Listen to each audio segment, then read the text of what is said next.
தமிழர் விரோதிகளும் தமிழின துரோகிகளும் வைத்திருக்கக்கூடிய இந்த கூட்டணியை மக்கள் முன் அம்பலப்படுத்தி அவங்களுக்கு தோல்வியை நாம் பரிசாக தந்தாக வேண்டும்.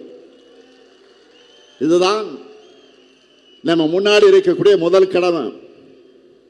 பொதுவா தேர்தல் கூட்டணியோட ஆயுட்காலம் ரொம்ப குறைவு.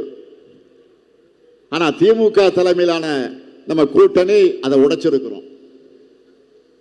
பாசிச பாஜகவை வீழ்த்தணும் என்ற ஜனநாயக நோக்கத்தோடு 2019 தேர்தலுக்கு முன்பு தொடங்கப்பட்ட நம்முடைய கூட்டணி தொடர்ந்து நடந்திருக்கக்கூடிய 2021 சட்டமன்ற தேர்தலில், இடையில நடந்த நகராட்சி உள்ளாட்சி தேர்தலில், 2024 நடைபெற்ற நாடாளுமன்ற தேர்தலில், இப்போ 2026 சட்டமன்ற தேர்தல் வரையிலும் கொள்கை உறுதியோடு தொடருது.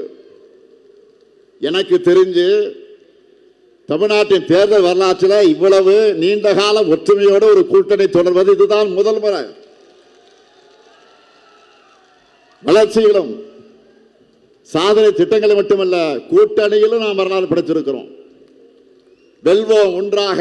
ஒவ்வொரு கூட்டத்திலும் ஏன் சொல்றேன்னா, கொள்கையிலும் வெல்வோம் ஒன்றாக என்ற பொருளையும் சேர்த்துத்தான் அப்படி சொல்றேன்.